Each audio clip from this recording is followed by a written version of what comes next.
দর্শক আসসালামু আলাইকুম। এই মুহূর্তে দাঁড়িয়ে আছি, দেখতে পাচ্ছেন মেহেরপুর পৌরসভাতে। এবং কিছুক্ষণ আগের যে খবর দেখলাম আমরা, সেটি হচ্ছে যে আজকে সারাদিন টপ অফ দ্য টাউন যে নিউজ, সেটি হচ্ছে সারা বাংলাদেশের ৩২৩ জন পৌর মেয়র এবং ৬০ জেলা পরিষদের যে সমস্ত চেয়ারম্যানগুলো আছে তাদেরকে অপসারণ করেছে সরকার। এবং স্থানীয় সরকার বিভাগের যে বিজ্ঞপ্তি, সেই বিজ্ঞপ্তিতে জানানো হয়েছে বিষয়টি। এবং অবাক করার ব্যাপার হচ্ছে, সারা বাংলাদেশে যখন এই ৫ তারিখের সরকার পতন হয় তারপর পরে কিন্তু প্রায় পৌরসভা এবং অন্যান্য যে সমস্ত কাউন্সিল অফিসগুলো আছে সেখান থেকে স্থানীয় সরকারের বিভিন্ন পদের যে সমস্ত নেতাকর্মী ছিলেন তারা কিন্তু আসলে পালিয়ে যেতে শুরু করেছিল। এবং তারপর কার্যতই কিন্তু এই সমস্ত প্রতিষ্ঠানগুলো এক প্রকার অচল হয়ে যাচ্ছিল, যে কারণে কিন্তু পরবর্তী স্থানীয় সরকার এই প্রজ্ঞাপন জারি করে তাদেরকে অপসারণ করে। এবং আমি যদি একটু আপনাদেরকে বলার চেষ্টা করি আসলে এই পুরো ঘটনাটি কিভাবে ঘটেছে, সেখানে আমি আপনাদেরকে পড়ে শোনাতে পারি। সেটা হচ্ছে যে সারা দেশে আওয়ামী লীগ সরকারের সময় নির্বাচিত ৩২৩ পৌরসভার মেয়র ও ৬০ জেলা পরিষদ চেয়ারম্যানকে অপসারণ করে প্রজ্ঞাপন জারি করেছে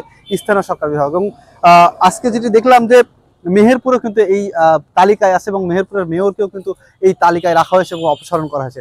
আপনারা জানেন যে গত কয়েকদিন থেকে কিন্তু বাংলাদেশের বেশ কয়েকটি সিটি কর্পোরেশন, ইউনিয়ন পরিষদ, পৌরসভা থেকে শুরু করে যে সমস্ত জেলা পরিষদ, উপজেলা পরিষদ আছে, সেখানে কিন্তু ভিন্ন মতের, ভিন্ন দলের যে নেতাকর্মীরা আছে আওয়ামী লীগের বাইরে, তারা কিন্তু ভিড় করছেন, তাদের পদত্যাগের দাবি করছেন। কারণ বিগত সময় যে নির্বাচনগুলো হয়েছে, গত ১৫ বছরের যে নির্বাচনগুলো হয়েছে, সেখানে অনেকে বলছেন সেখানে পক্ষপাতিত্বমূলক নির্বাচন হয়েছে, সেখানে একতরফা নির্বাচন হয়েছে এবং সেখানে জোরপূর্বক নির্বাচন হয়েছে, যে কারণে কিন্তু অন্যান্য দলের যারা আছেন তারা কিন্তু সেই সমস্ত পরিষদগুলোতে, সেই সমস্ত কাউন্সিল অফিসগুলোতে কিন্তু ভিড় করছিলেন।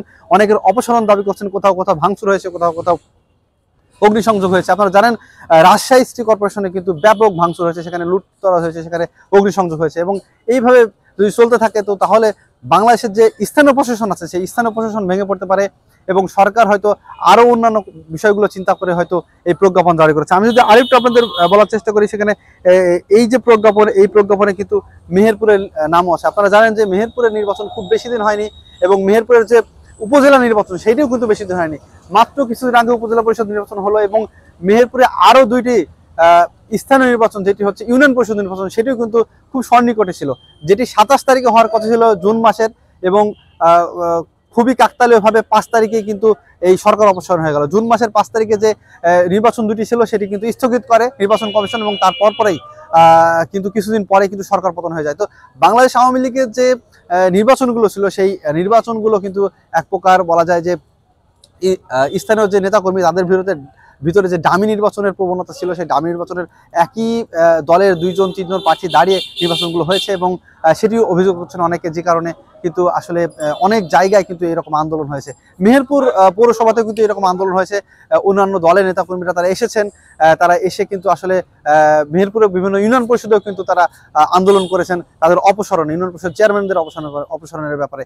তো এই যে লিস্ট, সেই লিস্ট কিন্তু মেহেরপুরের মেয়রও আছেন, এবং মেহেরপুরের সাধারণ জনগণের ভিতরে একটা মিশ্র প্রতিক্রিয়া দেখা যাচ্ছে।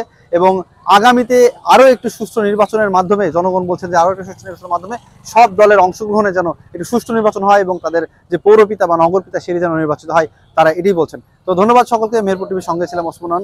দেখাবে পরবর্তী আরেকটি নিউজে।